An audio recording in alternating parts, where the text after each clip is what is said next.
нөгөө порно кинонд нэг ийм том эрхтнүүдийг харж байгаа тийм байх хэвээр. Тэхэл юм бол өстой нэг сексиг үстэ алаад өгдөг юм байна гэж буруулгаад байна. Хамгийн гол нь тийм том эрхтэнтэй хүмүүс орж ирдэг. Тэр хүмүүсийн нэг асуудал нь юу гэхээр бол эхнэртэйгээр бэлгийн харьцаанд орохоор нэг эхнэр нь өвдөд юм аа гэдэг ойртолт байхгүй. Хэцүү юм шүү. Одоо миний хөрөөс ажиллах байлаа. Нөгөө эхнэр үсээд идэг. Би ч одоо дийлэхгүй байна л гэдэг. Бол тэгээ хамгийн сайн хөвчрлөг бол юм дух шиг хатвах хэрэгтэй гэж үздэг. За тэгээд ийм болчих юм бол бүр баларлалтай юм. Хазар шиг болчих юм баларлаа шүү дээ. Нөгөө зургатаар үзсэн юмар нөгөөх нь 30 минут үзсэн кино байгаа гэдэг. Тэгэхээр энэ нь 30 минут дөрвөлж хэвээр гэж ойлгоод байдаг. Гэтэл тэр чинь бол нөгөө монтаж л байгаа шүү дээ. Тэгтэл ихэд энэ нөгөө судалгаагаар ерөөсөө 5 минут л гэж яваад байдаг. За өнөөдөр би та бүхэнтэйгээ одоо маш чухал хүнийг уулзуулах гэж байна. За ялангуяа одоо манай Монголын залуучуудын хувьд бол одоо маш их одоо бэлгийн чалах, буурах, за өргүүдэх маш олон одоо асуудлууд эрхтэйчүүд бидэрт бол байна. За тэгээ энэ олон асуултан дээр бас хариулт авах гад ЦЭП үнэлгийн одоо ерөнхий эмч за манай Ариун баяртай бол асууж байна. Ер нь бэлгийн одоо чалах гэж ер нь юу юм бэ? За нэгдүгээр ерөнхийд бол тухайн хүний маань бэлгэртний хөвчрөл хэр сайн байгаа гэдэг. Нөгөөх нь хөвчөж чадахгүй унаад гэх юм бол за чалах муу наа гэж үзсэн шүү дээ. Гэвч зарим хүний хувьд бол хорч мол ингээд бэлгийн ажил хийхдээ 1 2 3 гэдэг дур тавьчихдаг. Маш богино хугацаанд тийм 30 секунд дотор л. Тэр чинь эмэгтэй хүндээ ямарч таашаалж амжихгүй шүү дээ. Тэгвэл бас л чалах муутад орчихно. Гэвч зарим хүмүүсэнд хорч бол 7 хоногт нэг удаа хийдэг ч юм уусгүй огт хийдэггүй хүмүүс байна. Эхнэр өдөр бол хүмүүсэд нөгөө эхнэр хийхгүй болохоор бас манай хүн хийдгүү чалах муутай л гэсэн асуулт ирэх гэдэг шүү дээ. Одоо хөвчөрснийг одоо яг үзүүлэлт нь ямар үзүүлэлт байдгийг ийм байвал сайн байна, энэ бол муу байна. Одоо тийм одоо арга техник байна уу? Бол тэгээ хамгийн сайн хөвчрлөг бол энэ дух шиг хатвах хэрэгтэй гэж үздэг. Гэтэл нөгөөх маань ингээ халах шиг зүйлрүүд хэлэх юм бол за тэнд дуу гарахгүй шүү дээ арай багасч байна гэж үзсэн. Тийм байна. Нөгөөх маань бүр дуу гарахгүй битгий хэл ингээ хонхоож эхэлнэ шүү дээ. За тэгээд ийм болчих юм бол бүр баларлалтай юм. Хазар шиг болчих юм баларлаа шүү дээ. Ер нь хэдийн наснаас ер нь хүн яг тийм болдго юм бэ? Ер нь заавал тийм болох ёстой юм уу? Болохгүй хараг байдаг юм уу? Харин бидүсийн хүмүүс ярих гэдэг зүйл тэр байхгүй юу? Үгүй ээ, таны тэр насмас хамаахгүй та 80 90 хүрсэн ч гэсэн та сайн чигээр байх ёстой гэдэг. Тэгэхээр нөө бэлгийн чалах муудаж байна гэдэг ч юм бол цагаар өвчин яваад байна гэдэг хүмүүст ойлгуулдаг. За нэгдүгээр бэлгийн одоо тэр чалах сайн байна гэдэг ч юм бол тухайн дотоод шүүрлийн тогтолцоо буюу тестостероны тогтолцоо маань сайн хэлж байна. Хоёрдугаар бэлгийн эрдэм маань цусaan сайтай байж одоо хөвчл явуулдаг. Тэгэхээр тэр хүний зүрх судасны тогтолцоо сайн байх юм бол чалах сайн байна. За дараачих нь нөгөө мэдрэлийн тогтолцоо. Өөрөөр ийм олон тогтолцоонд хийм байж ч одоо бэлгийн ажиллаа хийдэг. Тэр нөгөө хүний маань ерөнхий системээр бүгдээрээ сайн байгааг илтгэдэг гол үзүүлэлтнүүд бэлгийн чалах. Тамхи татдаг залуучууд нар одоо нөгөө тийм бэлгийн ажиллагаанд муудчлаа. Миний бэлгийн эрхтэн сайн хөвчөрөхгүй гэсэн залуучууд орж ирдэг. Тэгэхээр тэр яадаг юм бэ гэхээр нөгөө тамхи маань авчидын судасны дотор хааны химийн түлэгдэл үүсгээд тэр түлэгдээд нөгөө судасны дотор хаа маань явсараад нүл түлхий сорив болчихдог. Нөгөө шодооны судас ингээд түлэгдсэн, бөглөрцөн. Тэгээд цусны эргэлт болчихдог. Өөрөөр хэлбэл одоо ийм диаметртэй судасаар нөгөө бэлгийн эрхтэн нөгөө цус очих хэрэгтэй байдаг. Нөгөөдг нь тамхи татсаар түлэгдээд бөглөрчхөөр босож өгдөг. Тэгээ хамгийн гол нь одоо энэ нөгөө тэгээ хөвчрөл муудна гэдэг ч юм бол ангаахын нэрш томрогоор бол эн чинь нөгөө шигдээс нь оруулаад идэг. Гэтэл нөгөө бэлгийн эрхтэн маань хөвчрөхгүй байгаа чинь бас шигдээс гэж үздэг. Өөрөөр хэлбэл цус гүхгүй байна гэсэн үг. Цус нь бөглөрцөн, цус гүөх болсон. Тэгэхээр түрүүчийн яриадсан одоо нэг хөвчрөл муудна гэдэг ч юм бол ерөөдөө бол тухайн ондөр зүрхний шигдээс болох гэдэг байна гэсэн анхны төхөөж явдаг. Ерөөд нэг тамхи татдаг залуу байлаа. Гэтэл нөгөө бэлгийн эрдэнэ бат босгоо явуулчлаа. Өөрөөр л тэр залуу маань 4-7 жилийн дараа зүрхний шигдээс болох ч гэсэн тохиог өгдөг юм. Хэрвээ тэрэн дээр тэр хүн анзаарахгүй имжлэг хийхгүй бол тэгэл зүрхээр өнгөрнө. Тэгээ манай монголч юм бол одоо маш олон залуучууд зүрхэн зогсож байгаа шүү дээ. Эрэгтэй хүний бол их бүү гэж ярьдаг шүү дээ. Их бууны одоо нөгөө том жижиг хэмжээг ярьдаг шүү дээ. Зарим бол том байвал их сайн, жижиг бол онцгүй гэдэг ч юм уу. Зарим нь одоо ингээл сошиал дээр харахаар бэлгийн эрхтний томруулна гэдэргээд ингээ яваад идэг. Ер нь энэ одоо хэр одоо бодиттой байдгийг зарим хүмүүс бас ингээд би бас муухай юм сонсчлаасан л да. Одоо Орос руу очиод янз янзын маягаар ингээд томруулаад яачдаг. Тэгээд зарим нь болохоор тэрнээсээ болоод одоо бас их тийм айхтэр өвчин хоочтой болж штэ. Ер нь том жижигэн асуудал ер нь хэр чухал асуудал вэ? Ер нь бол яхаа энэ дээр нэг бас буруу ойлголт өгöd байгаа зүйл нөгөө энэ кино хог.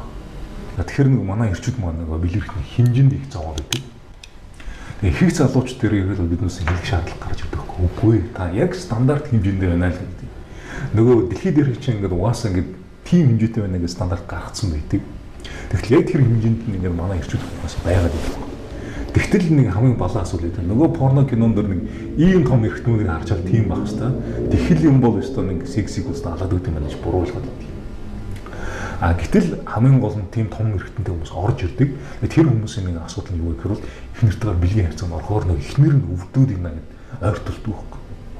Яагаад гэхээр чинь нөгөө эн чинь тэ Аз эрэгтэй хүн Аз эмэгтэй хүнтэй удаж явах нөгөө хэмжээнд нөхөрсөн байдаг. Шодооны хэмжээ болон өтрийн хэмжээ төгссөн байдаг. Гэтэл жижигхэн өтрөөтэй байсан чинь ийм том эрэгтэй орж ирэхэд нөгөө өтрийн ургадл үүсдэг, гэмтэл үүсдэг. Тэгээ бөө дараачийн асуудал үүсгэж байдаг байхгүй. За шийх юм бол одоо том эрэгтэнтэй юм Африк одоо залуу байлаа. Гэтэл нөгөө эхнэр нь бас том эрэгтэнтэй байхгүй. Одоо харж байгаа шүү дээ нөгөө тааз мааз нь ямар том байдаг вүлээ. Тэр ч юм уу нөгөө яг энд төрж байгаа л адилхан байхгүй. Энэ дээр ухаж юм бол том жижигэн асуудал дээр биш байхгүй. Нөгөө байж байгаа эрэгтэн маань ер нь ажиллаж юм уугүй гэдэг тэр тийм ажиллагаан чухал байхгүй. Гэтэл харамсалтай нөгөө их хэрчүүд маань одоо ихэнх жигчтэй хайш юм дээ. Одоо нөгөө орж ирж байгаа залуучууд маань нөгөөх маань чанаргүй ажиллаад байна.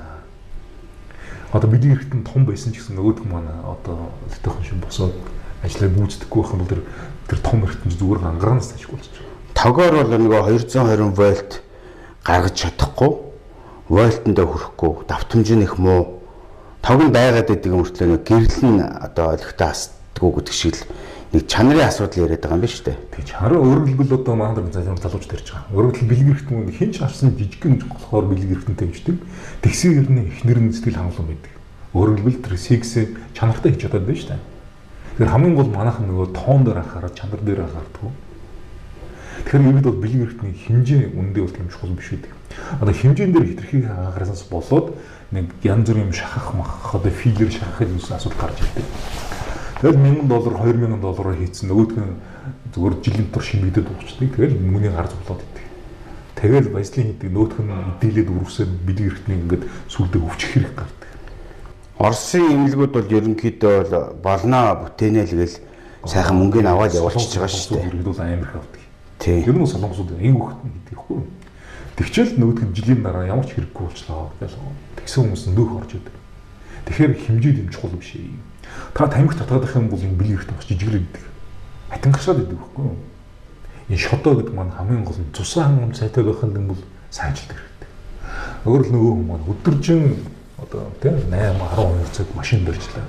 Цусан хангам ч аюу муудаж байна шүү дээ. Тэгэхээр болж ивэл нөгөө ирчүүд маань алхаж л байгаа сайн. За өглөө усаад гүйдэг бол бүр сайн байна. За дээрээс нь бас одоо кеглийн дасгал гэж дэлхийд яруу албартай дасгал байдаг. Өөрөөр нь бага арсны булчингуудаа ингээл ажилуулад чангалаад байдаг. Өөрөөр нь хүмүүс чинь нэг амар шээсэн үрэж хүмүүсгүй гизний үрхэл 0 орохгүй гэж яхтай нэг бацчдаг шүү дээ. Тийм өмдөө одоо тавьчихсан тулд тэр шиг тэр булчингуудаа ингээл байн ажилуулад байх юм бол тэр бэлгэрхний цусан хангамж үүсгэж сайжруулдаг. За дээрээс нь одоо хэрэг дасгал хийе гэх юм бол нэг скват гэдэг дасгал байдаг шүү дээ. Бос суугаад байдаг.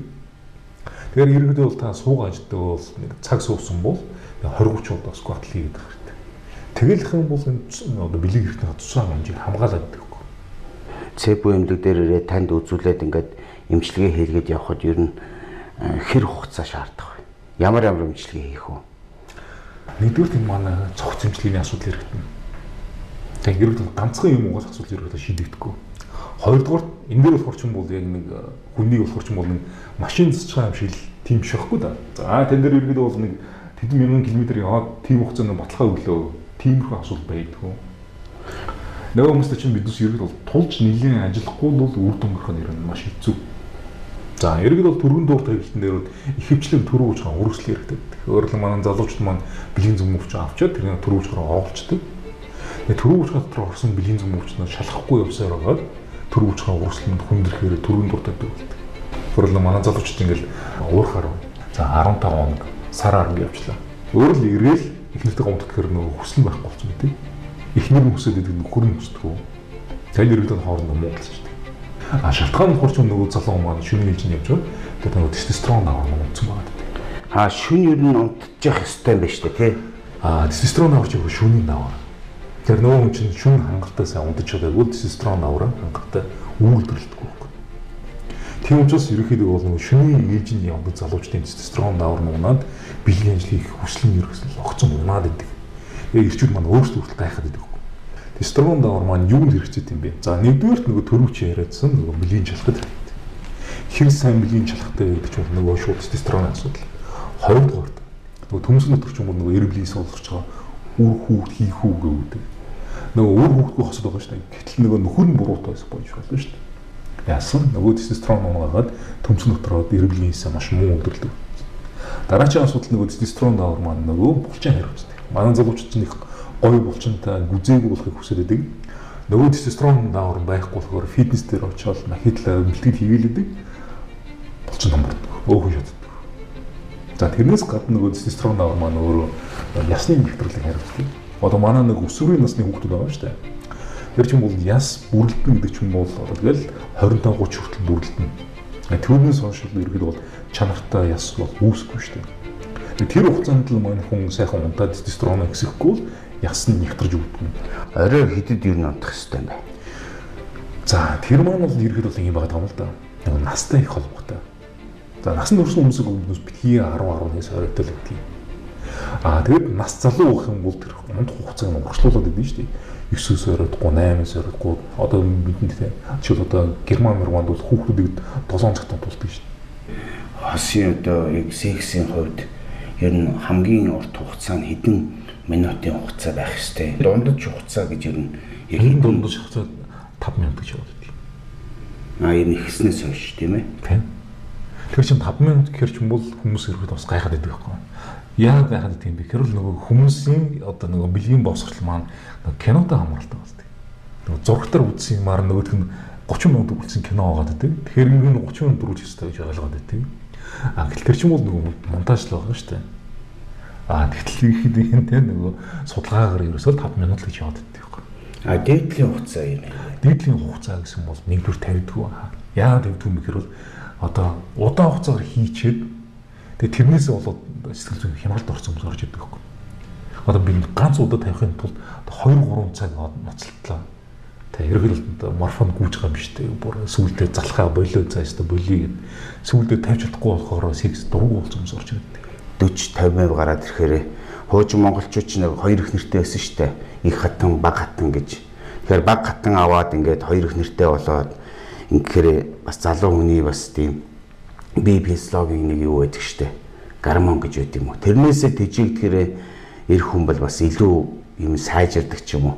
Тиймэрхүү яриа байдаг. Тэр одоо үнний хувьтай юу худлаа юу. Залуу эмэгтэйтэй хүнтэй удангуудлаа тэр хүнээс нэг шинэ авлаа мовлаа эсвэл тийм. Эсвэл эмэгтэй хүн одоо цаад хүнээсээ юм авлаа мовлаа тийм байхгүй.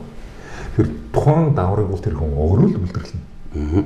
Тэр одоо залуу эмэгтэй хүнтэй унтахаар тэр хүн одоо эрүүжнээс ойлголт байхгүй. Хэрвээ тестостерон сайн чалах сайн байх юм бол тэр ихнэртэйгээ 80-90 хүртлээ бол баг өдрүүлэн хийгээлж чадна.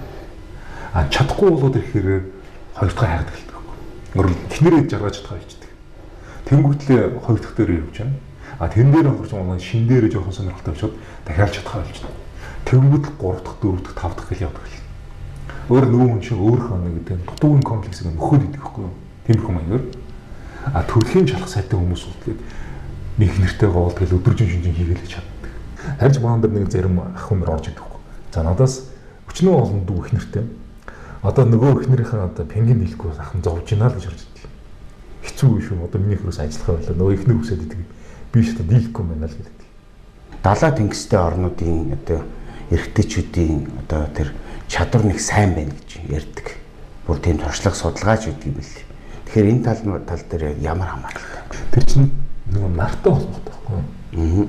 Өөр нэг далайн эргийн одоо жишээл латино гэж байгаа шүү дээ тийм. Латин Америк залуучдын чалах сайн байна гэдэг. Өөрөөр чинь нөгөө нартай бүсийн экваторын бүсүүдийн залуучд яриад байгаа шүү дээ. Тийм.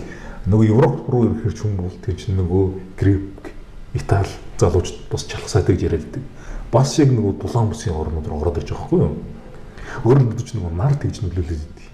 Манай Монгол бол сайхан нарлаг орн шүү дээ, Үгүй шүү дээ. Одоо энэ эрүүл байя гэх юм бол нэг залуучуудад хэлэх нэг 5 зөвлөгөө юу вэ? Тэгэхээр нэгдүгээр түрүү ярьлаа шүү дээ. Тамхи. Тэр бол ирвэл шууд 100% амар муугаар нөлөөлж чаддаг.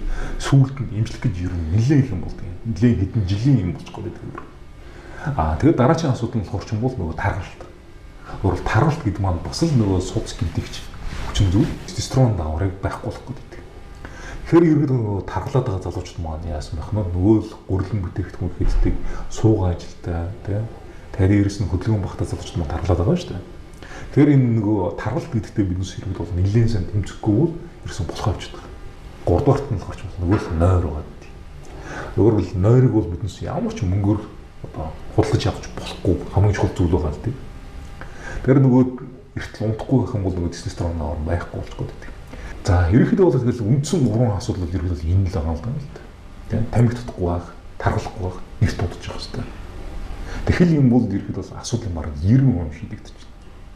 За Ариун баяр энэ ч маань одоо залуучуудад за ялангуяа монголчуудад одоо хэрэгтэй маш олон сайхан зүйлүүдийг бас ярьж өглөө. За ерөнхийдөө одооноос эхлээд бид нар бас хичээх ёстой байна.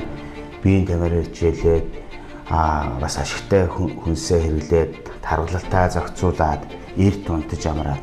За ялангуяа одоо энэ тамхи гэдэг үл ерөөсөө асар хортой муухай зүйлийг ерөөсөө одоо харах хэрэгтэй байна. За тэгээд дээрээс нь одоо нэгэнт одоо ийм асуудалтай тулгарсан байгаа бол одоо нэг сургаар нэг бие биендээ за чи нэг энийг идчих. За энэ 8-aalт сайн шүү гэдэг ингэж явахгүй юм байна шүү. Ерөнхийдөө эмчтэйгээ уулзаад ярьж хахад ер нь бол тэгж гоё хариулт өгөхгүй. Ер нь шинжлэх ухааны талаас л ярьж байна. Тэрнээс биш ингээл шууд ингээл амархан штэ гэдэг тийм зүйл биш байдаг. Тухайн хүний шинжилгээг бол маш сайн шинжилж авч ээж өвчин нь нэг ямар зэрэгтэй байгаа яаж одоо системтэйгээ дайрах уу стратеги боловсруулж ээж бас хийх юм байна штэ. Тийм учраас одоо тэгж одоо зүгээр нэг юм уугаад нэг 3 хоноод наа чинь зүгээр болчихно гэдэг асуудал биш юм байна. Ер нь одоо эрчүүд биднээс одоо маш олон зүйл шалтгаалж байгаа юм байна. Ер нь бид нар эрчүүд чи одоо Монгол эрчүүд чи их тийм богинохон наслаад байгаа, өөртөө бодохгүй байна. Эмэгтэйчүүдийн хувьд бол бас нөгөө өөртөө зөв цаг гаргаж чадахгүй байгаа дээ тий. Би нэг уруу татаж арх уух, тамхи татах тэр буруу тал руу бол их яваад байдаг учраас бас маш олон зүйлүүдийг бол одоо бас ярьж өглөө. Тэгээд танд баярлалаа. Зя. Таны ажилд амжилт хүсье. Тэгээ одоо Монголын одоо үр сад 1000 түм хэдэн 100 сая хүрэх болтгоо гэсэн энэ сайхан өрөө дээр одоо ингээд ярьцлага өндөрлөө.